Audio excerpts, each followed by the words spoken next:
die jonger generasie is dit daardie cool medley aan die einde van Bren Piper se 2018 album. Maar vra jy enige musiekfanatikus, sal hulle vir jou sê, Buddy Holly se musiek was baie meer as net cool. Dit was van die invloedrykste rockmusiek wat nog ooit geskep was. My love, all of my kissing, you don't know what you've been missing, oh boy, when you're with me, oh boy, oh boy, oh boy.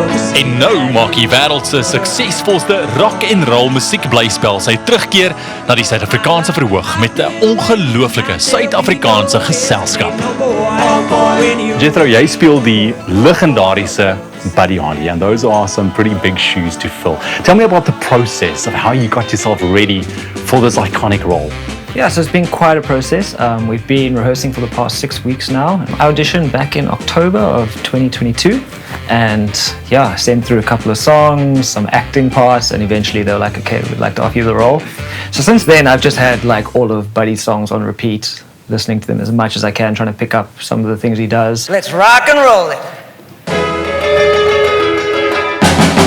Arrested on charges of unemployment, he was sitting in the witness stand. What's special about the show is that, you know, his life unfolds on stage, and it's completely, you start the show and you go, oh my word, that hit. And then 5 minutes later you go, but he wrote that as well, and that as well. And then you realize by the end of the show how many great songs he wrote in such a short space of time. And then you go, what happened if he hadn't died? Mm-hmm. How much more music would we have had? We actually obviously struggled to find someone to play Buddy, and it was Anton who suggested Jethro. And thank God he did, because he's an absolute superstar. I think this is his first theatre production for a long time, if ever.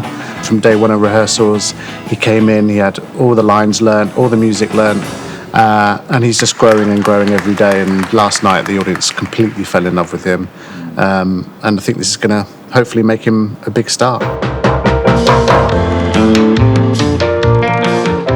From the get-go, you're going to be up on your feet dancing. It's a very vibey show. We kind of take you through his whole journey of like where he first started out in Lubbock, Texas, how he got his first deal, how he recorded some of his songs, and then kind of went on to play at the Apollo Theatre, where he was the first white artist to play at that theatre, which was a predominantly black theatre at the time. It's a really great story. We also end off with the Clear Lake show, which was his final concert that he put on before he passed away in the plane crash. So yeah, it's very, very cool. It's very, very fun.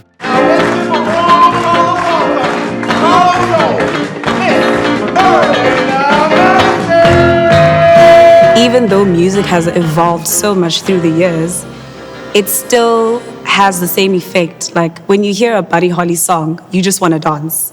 You can't sit still. It literally electrifies the body. You're just like, I want to move. Maria Elena, will you just hold your horses and listen? Crazy singer, musician. You turn the whole world upside down. I really admire the fact that he honored his truth, and he listened to his calling, and he just wanted to make music. Give me some skin. I'm gonna have to educate these white boys.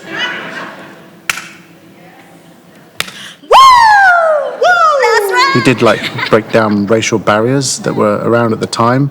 Buddy Holly and the Crickets were the first white group to perform at the Apollo in Harlem, and he didn't care. He didn't care what colour people were. He loved their music and he wanted to share it with everyone. So I think that there's a great message in that for audiences, especially audiences here.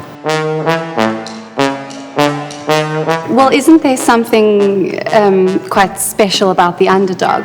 There's these stories that people just love, where the person you least expect to make it ends up making it. And I think Buddy Holly is the epitome of the underdog. He has these big glasses. He refuses to take them off. I don't reckon these glasses are real heavy enough for me. I actually wear glasses myself, so it wasn't too different kind of getting used to them. But yeah, these are the thicker ones that he wears later on, and these are the ones he started out with. Like, let's see what you look like with the thicker ones. The thicker ones? Yeah. Now look at that. There's Buddy Holly, man. So kykNET. Hi there. What's your name? Shirley. Hell, I'm gonna marry you.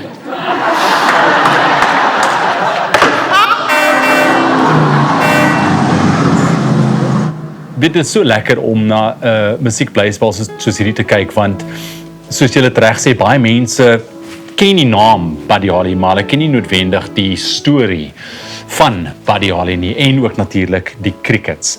En ek weet, daar was op 'n stadium so 'n bietjie omstredenheid tussen Buddy en sy band net voordat hy oorlede is. Word daar so 'n bietjie daaraan geraak in die musiekblyspel? Ja, absoluut. Joe, die karakter wat ek speel, hy kyk bietjie diep in die bottel.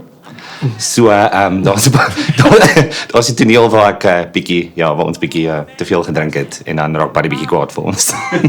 Ja, nee, Buddy Holly was baie ambisieus. Hy wou New York toe gegaan het en die crickets was nie baie hulle het nie baie saamgestem met dit nie. So daar was baie tipe spanning. Ja, spanning tussen hulle as gevolg van dit. En hulle het opgebreek aan die einde. Ja. Yes. So we do touch on the breakup of the band, but it's not the main focus of the production. It moves on quite quickly from that, and then it's a big jawl again. So Ons geniet die tweede helfte meer, want ons is minder betrokke is. Dan kan ons backstage lekker is. You know you make me want to shout, kick my heels up and down, throw my hands up and down, throw my head back and down. Come on now, don't forget to say you will. Dis 'n formidable span aan die stuur van sake. Nick Winston is die regisseur en het al produksies soos Fame, Cats, Chess en Annie na Londen se West End geneem. Stel en kostuumontwerp word behartig deur Fleur de Cap wenner Niall Griffin met Wessel Odendaal as musiekregisseur. Die ding van teater is, die musiek moet klink soos wat die kostuums lyk en soos wat die beligting lyk. En gelukkig as 'n kreatiewe span werk ons so lekker saam om al daai elemente laat hulle met mekaar kan praat. The day the music died. Dit is wat mense gesê het op die dag van Buddy Holly se afsterwe. Maar met hierdie musiekblyspel wat al gehore in soveel lande bekoor het, bewys maar net weer eens dat Buddy Holly se musiek steeds vandag voortleef.